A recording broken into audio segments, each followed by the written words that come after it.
Bom, aqui é a Queijaria Rima e nós estamos numa propriedade chamada Sítio Santa Fé, que é da minha família desde 1985, então já se vão lá seus 33 anos.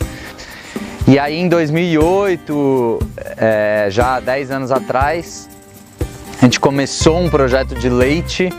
A gente passou a utilizar essa raça chamada Lacone, que é a raça originária de Roquefort, que faz o queijo Roquefort de ovelha, francês, né?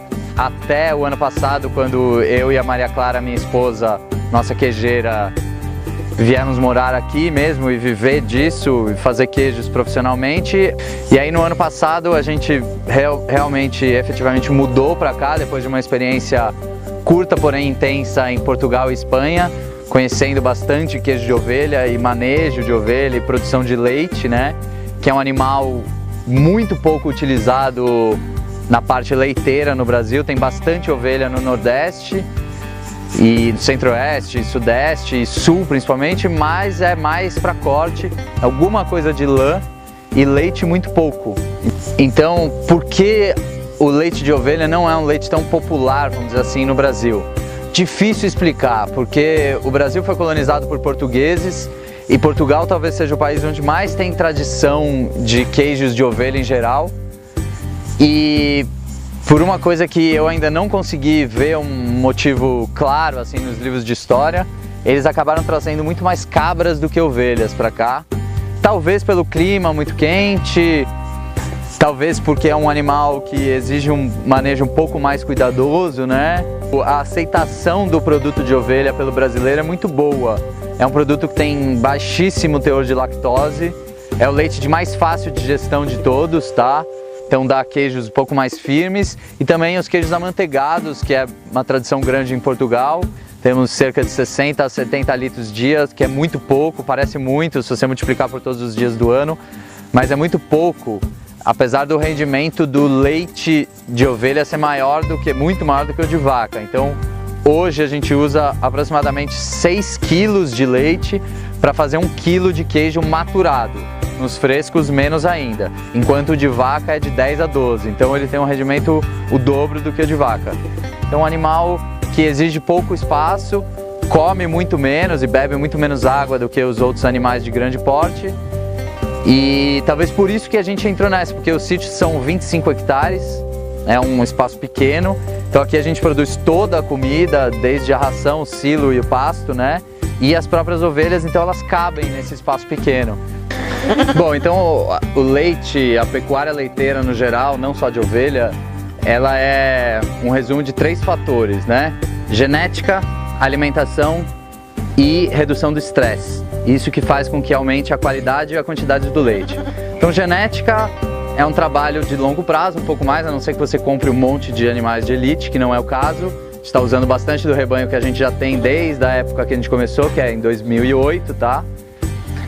A alimentação a gente faz toda aqui da maneira mais natural possível, nada transgênico, adubação mínima, ainda não conseguimos orgânico, mas a gente chega lá.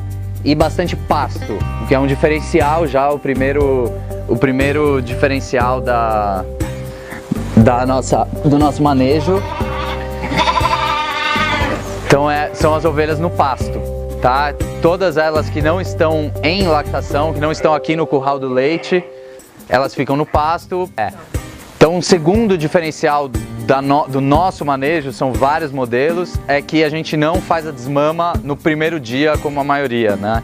A maioria das fazendas não deixa mamar nem o colostro, e isso é um diferencial por 2 motivos. O primeiro é que a gente tem baixíssima mortalidade, nossa mortalidade de filhotes aqui é de menos de 1%, enquanto num manejo convencional que você retira o filhote no primeiro dia, se assume-se uma mortalidade de até 50% dos filhotes. E em segundo lugar, a gente deixando os filhotes com a mãe, a gente faz com que essa mãe ela fique bem menos estressada, né? É claro que a gente está criando sócios no leite, né?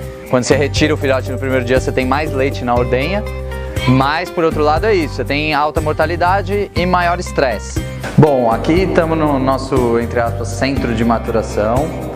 Tá? É uma caverninha que a gente criou, então isso aqui era um silo de trincheira antigo da propriedade, antes da gente comprar já existia isso aqui. colocamos tijolos na parede, que o tijolo é um material bem legal porque ele é poroso, então ele troca a umidade e temperatura com o meio. Colocamos um sistema de refrigeração e umidade controlada. O legal da maturação é que tem a capacidade da gente colocar efetivamente uma assinatura nos nossos queijos, tá? Então os queijos frescos são frescos, por mais que seja leite de ovelha, que é mais adocicado, mais saudável e tal, ele é um queijo fresco, muito gostoso, mas muito parecido com qualquer outro de vaca. A partir do momento que a gente traz os queijos para cá, primeiro que cada queijo tem o seu processo produtivo diferente, né? Cada tipo de queijo que a gente quer alcançar. Então aqui a gente está fazendo 2 tipos de queijos diferentes nessa caverna.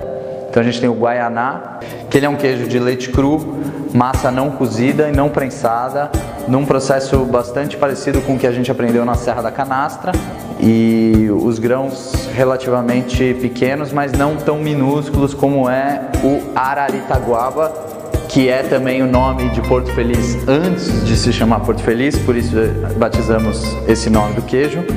Tá? Esse é um queijo que tem essa peça aqui, a gente espera que tenha maturação de até 1 ano, que são peças maiores, de 5 quilos.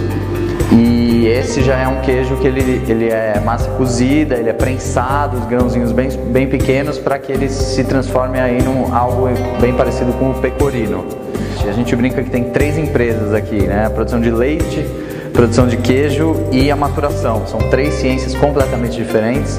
E aqui talvez seja a principal dificuldade, porque no Brasil não se tem tanta experiência em maturação, pouquíssima gente é mestre mesmo, sabe o que fazer com maturação. A gente tem os mineiros, que fazem um processo bem parecido com prateleira de madeira, tá?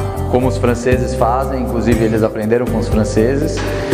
E a madeira é muito importante porque ela cria uma camada de biofilme, então todas as bactérias, boas bactérias que estão no queijo, elas acabam fazendo uma película de proteção, inclusive da madeira.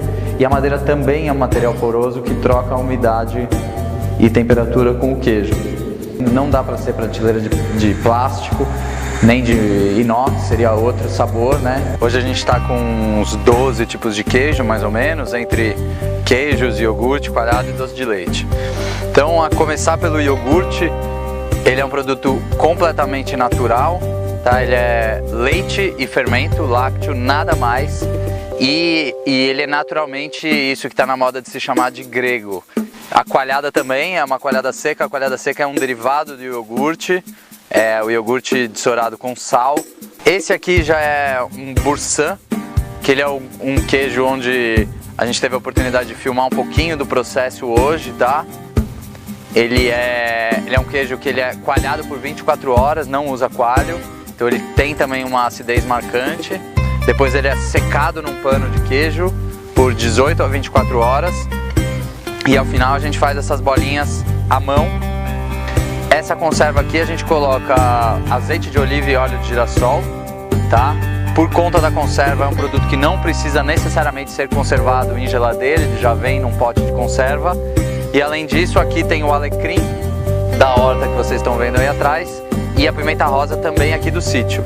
Esse queijo aqui, ele é chamado Avecuia, uma homenagem ao rio que passa aqui próximo, também Tupi-Guarani, como todos os outros com assinatura. Então a gente tem em 2 tamanhos, grande e pequeno, e tem o médio que está sendo produzido agora.